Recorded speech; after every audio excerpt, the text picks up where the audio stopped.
Today we will be discussing the civil grand jury. We read about them in the press, but do we really know what and who they are? Also, how and why you should consider joining the civil grand jury. Stay tuned.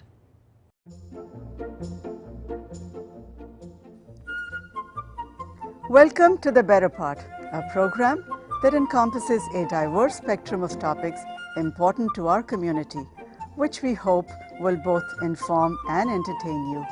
We invite you to sit back and enjoy the program.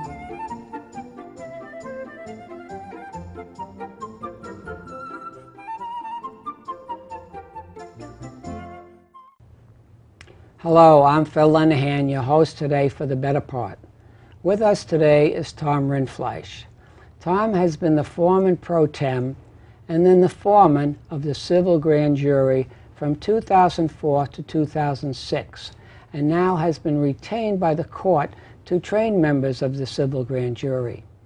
His background is high technology, and he is Director Emeritus of the Stanford University Lane Medical Library. Thank you for joining us today, Tom, and welcome to The Better Part. Thank you, Phil. It's a pleasure to be here to talk about the civil grand jury. What is the civil grand jury? Interesting question. When we normally think of the civil grand jury, we think of high-profile criminal cases like the Barry Bonds indictment or Dominic Strauss-Kahn in New York City or John Edwards. The concept is actually more deeply rooted in English justice and the American justice system.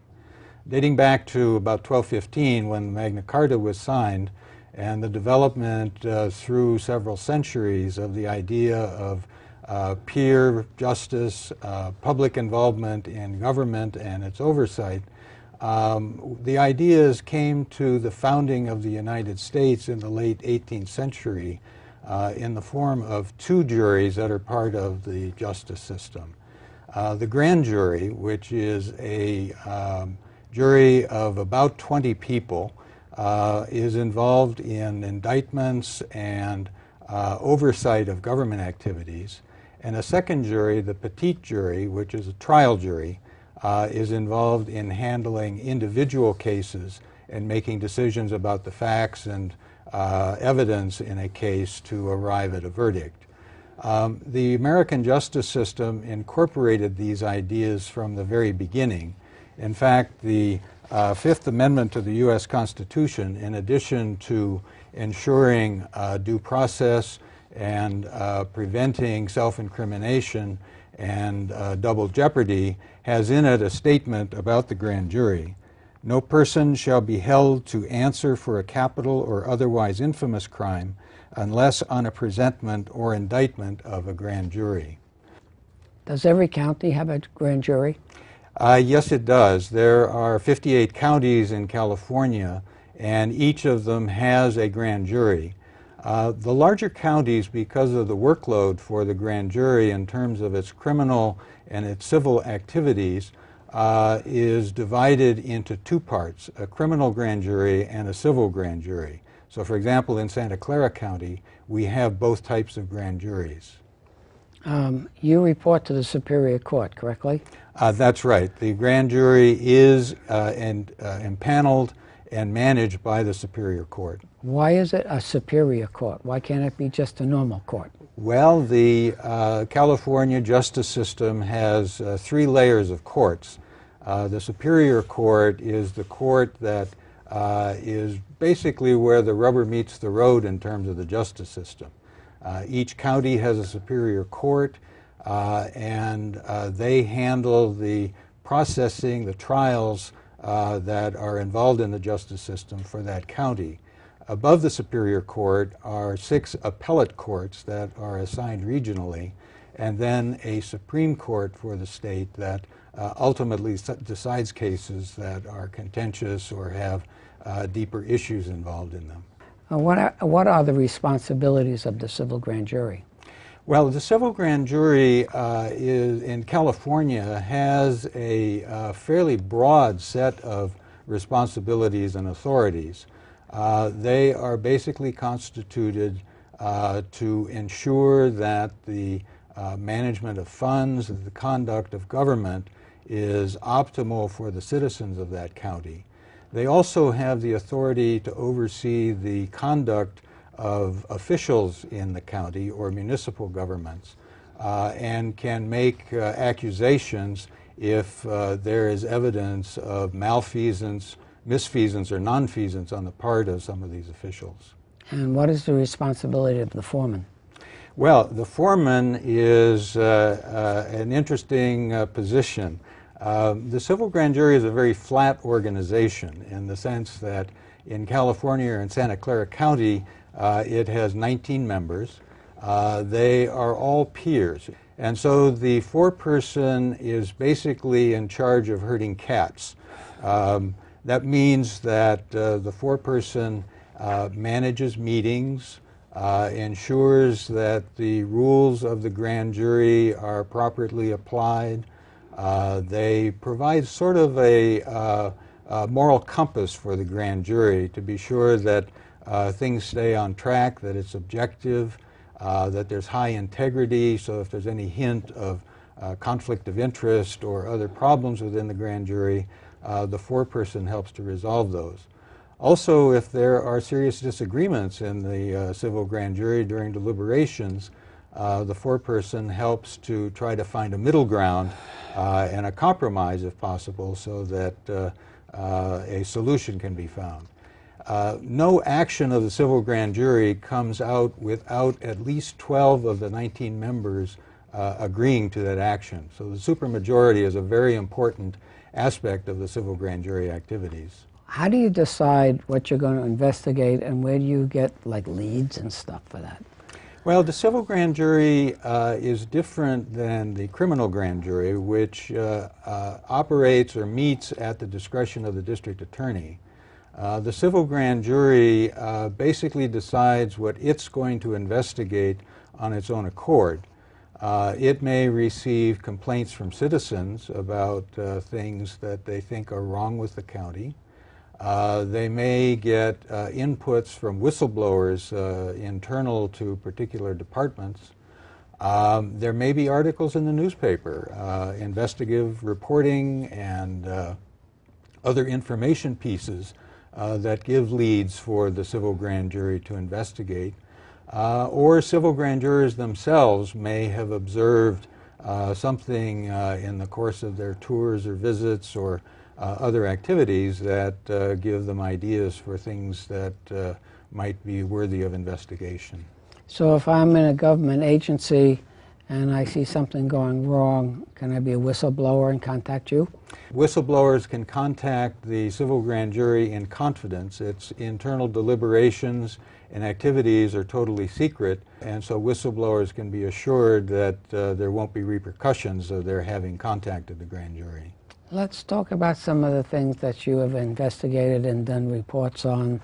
What about the past mayor of San Jose?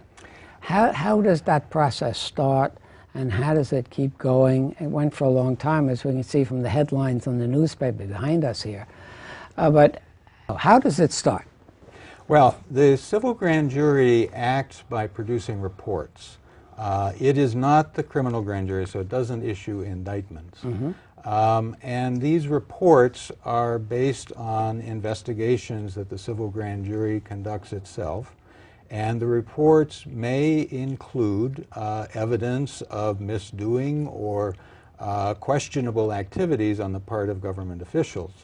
And in the case of the NorCal contract situation in the city of San Jose, the civil grand jury came upon evidence that there had been some meetings between the mayor's office and officials of the NorCal garbage collection company as they were preparing to submit bids to the city. And that evidence suggested that there had been secret meetings and a deal with the mayor that allowed NorCal to submit a bid that was a lowball bid, and then a implication of a promise that they would be reimbursed over the years with the help of the mayor's office. And the report that was issued by the grand jury in 2004 led to a whole series of subsequent investigations and follow-up by the grand jury and the district attorney's office that received quite a bit of press coverage. Can you tell us how that started? Did you get a phone call from somebody, or did somebody just observe something? Or a grand juror was approached by somebody in the city of San Jose who suggested that this was an interesting topic to investigate. Okay. And so the grand jury began its investigation at that point. Tell us about the Burbank School District. Well, the city or county of Santa Clara has something like 30 school districts, and they range in size from very large, the San Jose School District, for example, to extremely small. Burbank is a school district that's got one school in it, and it operates in East San Jose. And there was evidence that the grand jury uncovered that some of the contracts that the school board let were questionable. That is, they were let to people who were friends or colleagues of the officials of the school board. And so the grand jury investigated that, wrote a report, which was subsequently followed up by the district attorney who investigated for criminal conduct, conflict of interest, and the head of the school board was subsequently punished for improper activities. I don't know whether they can answer this, but how can you have a school district with only one school? Well, the school districts are like many districts. They operate basically independently. The idea is that the school is part of a community of people and is responsible to a board. And each of the school districts has an overseeing board, which is the ultimate decider of activities within the school district. It is a historical accident that Burbank is left as a district with one school. Did you people do a report on, I read in the paper from someplace about suggestion combining school districts? Was that a civil grand jury report? One of the typical activities of the civil grand jury is looking for ways that government can be made more efficient. And it has seemed rather anomalous that a school district is formed with one school. And so yes, it has been suggested quite a number of times that Burbank ought to be combined with other neighboring school districts to produce a more efficient mode of operation and administration. The issue is that that's a decision that has to be made within the district. Nobody can force the district to combine with another district, and so far that is an argument that has not held sway. So it seems unlikely that they're going to vote themselves out of a job.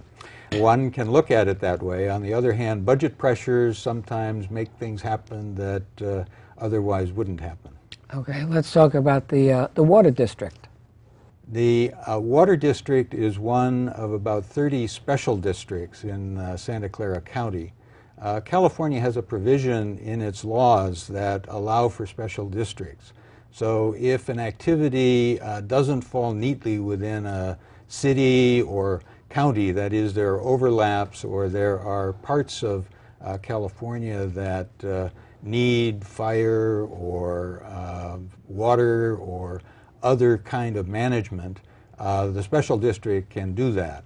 And so the Santa Clara Valley Water District operates in the county of Santa Clara to provide water services through most of the county, and that includes agricultural services, municipal services, and so on. There have been complaints, there have been comments over the years that the water district is a district that does not manage its money very well, and, for example, pays its employees higher than normal, manages projects in a way that might be questionable, and the grand jury has looked at the water district quite a number of times. In fact, in successive years, the grand jury has issued reports about waste and mismanagement in the water district. Like the gazebo in Alviso? That's the most recent example, yes. The $2 to $3 million gazebo that is there for educational purposes that might have been bought at Orchard Supply or Home Depot for considerably less money. Okay, well, I guess that's how government goes along. Well, you also did a study on double dipping, one of my favorite subjects. Well, where did you do that study, and why is double dipping wrong? Well, it was a study that was done on the various municipalities of the county, and the grand jury noted that many of the cities were under fairly heavy pressure to reduce budgets, and that budget cutting caused a lot of people to retire when they might not have otherwise, which left some of the agencies in the municipalities short of people. And so some of them have rehired some of these retired people to continue filling the activities that they did before. They had meantime locked in their retirement arrangement with the city. One of the places that the grand jury looked at was the city of Palo Alto, which had a considerably higher rehire rate than other parts of the county. I think Palo Alto was something between 5 and 6%, as opposed to 1 or 2% in other parts of the county. And so the city looked at this and decided that this was a temporary situation, that indeed they needed to put the city back on a more even keel financially.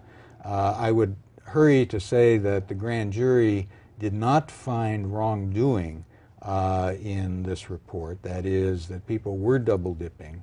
And again, it's a question of judgment as to whether this double dipping is something that is questionable. Double dipping means that a person who was working for, say, a city retires and begins to draw a pension, and then if they go back to work for the city as a retired person, may get both a salary and their retirement benefits. And there are some people who think that that is an inappropriate way to effectively double your income, that you should either be retired or you should be working, and not both. Do they normally come back at their old wage or at a lower wage for budget reasons, and they're considered temporary? I think they basically come back at the wage that they had before, because they would come back into the classification that they had. So if they retired from the city and then went down the block and got a job at a company at their old wage, they would still be getting their pension and the wage from that job. They would be doing different work.